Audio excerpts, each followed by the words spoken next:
Hi, it's James, DCC Trainer Automation. Welcome back. Hope you're all well. Okay, so we've had a product come into stock, brand new product here from Uhlenbrock. It's the Daisy WLAN handset 66360. So this is a wireless and LocoNet throttle. So there's a few things you have to do to set them up, but it's their Daisy 2 throttle casing. So what you're all used to if you've been using Daisy, the feel, the look, the menu in the mapping is all the same. But it has the ability to connect to command stations like the 701 or 7010, Z21, ESU ECOS, multiple different command stations that have wireless connection.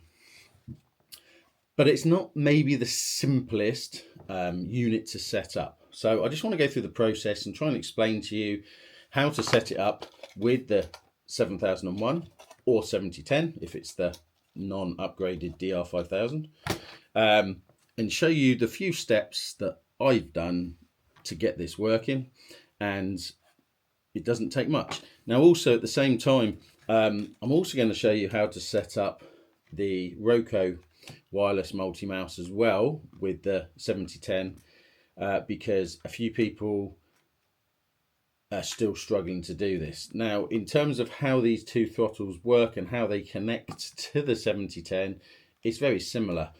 A lot of it's to do with IP settings and making sure that they're looking for the right IP setting for the unit you're using. But there is a few things we have to do to set it up. So let's first look at the Uhlenbrock Daisy 2. Also, when you buy it and you get it out of the box, the unit's set in a mode to broadcast its own Wi-Fi network.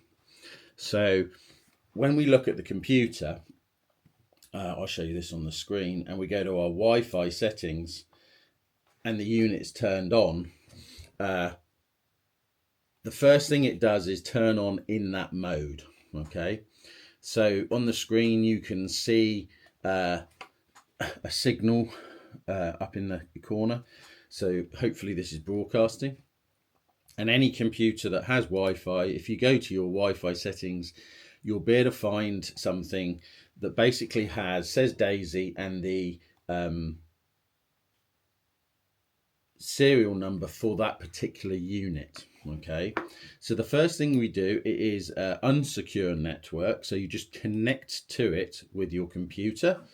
You'll see that connection take place, and then we need to go to the IP address of this specific handset. They're all set to the same default. We have set and made up the English instructions for these. So we have that, and I'm just trying to find the IP address that it is because I've forgotten. Here it is. So the IP address you need to put into your web browser is 192.168.0.200 and press enter. This will then connect to the Uhlenbrock interface in the Daisy 2. And on the screen, you can see here that we have a number of options. You can have this all in English. So I would translate it into English if I was you, to make your life as easy as possible.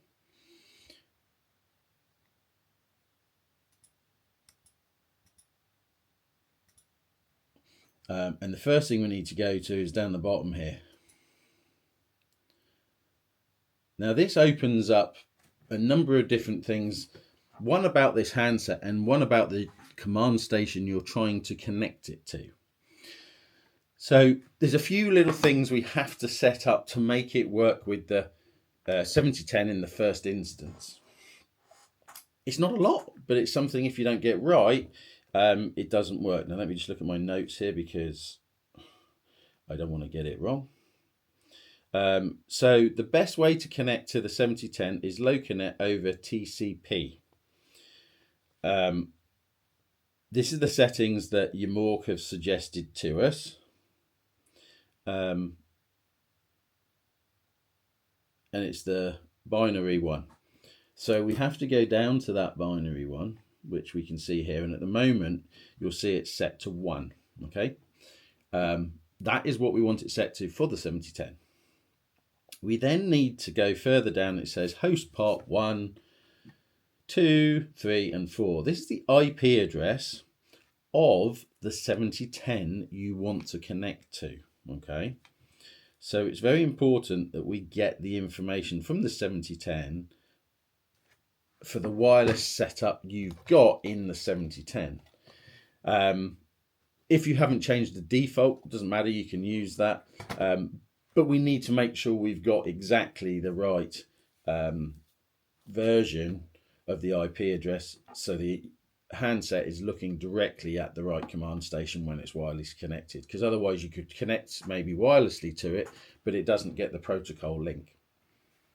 So we'll go on and show you where to find those settings now, and then how to set them up.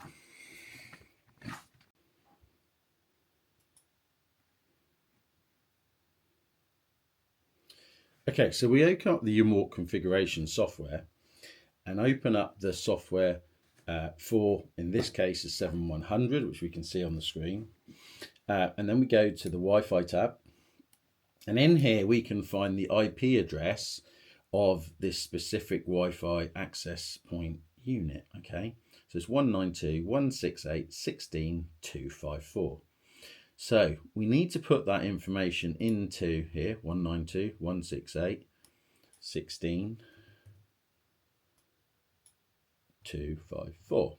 Okay, and then save that. So we press save here. So now in here, it now has the information to look for this command station. Okay. Then we go to Wi-Fi.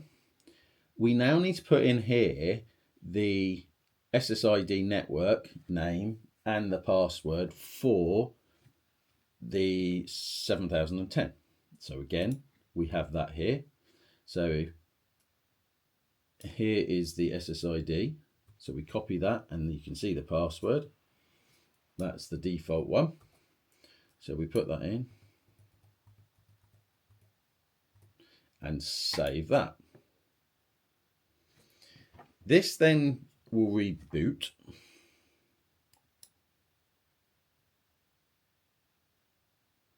Just give it a minute.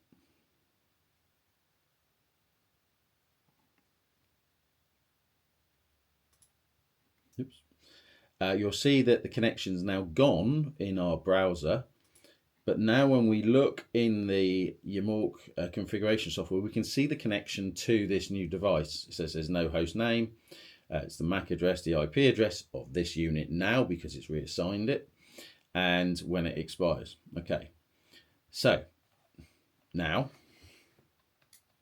we can control everything from this handset wirelessly to the 7010. So if I turn the track power on and off here, you can see in the screen above with the 7010, you can see, and you can probably hear it clicking, is turning track power on and off. So the connection state is now connected to that unit. We can then open up a throttle in the configuration software, for example, loco address 15. We'll dispatch that. If I press on here, lock 15, return the enter key, we can then drive on the handset here, and we can see on the screen up here that the two are corresponding with one another, so we've got the connection state. Okay, that's how we set up the Daisy II WLAN to work with the 7001 or the 7010 YaMoRC command station. We can also check it will switch the points. So if I open up a point switching window, and here I press mode 2 for turnouts on the screen, we're now in turnout mode, and as long as there's a 1 here, where all of these numbers on the keypad are the point addresses. So if it says 1 there, we're 1 to 8. If it says 2 there, we're 9 to 16 and so on and so forth. So if I press 1, we can see also on the computer screen up here that is switching 0.1, 0.2, 0.3, 0.4.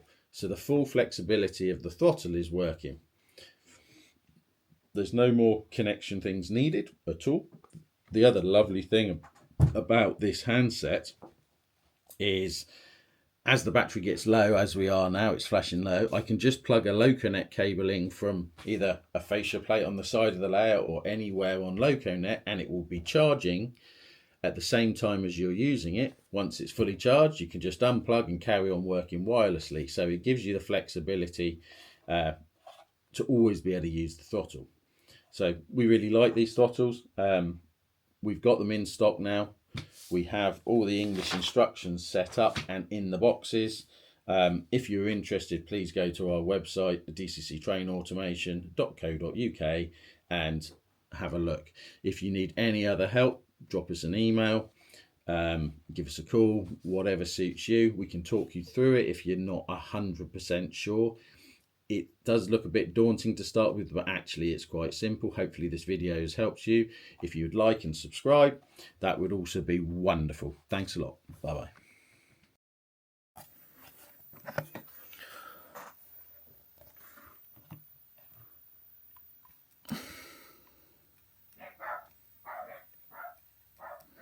As you can see, we have the Roku multi-mouse connected, and we also have the Daisy 2, and whichever one I use to operate, it all works back to the 7010.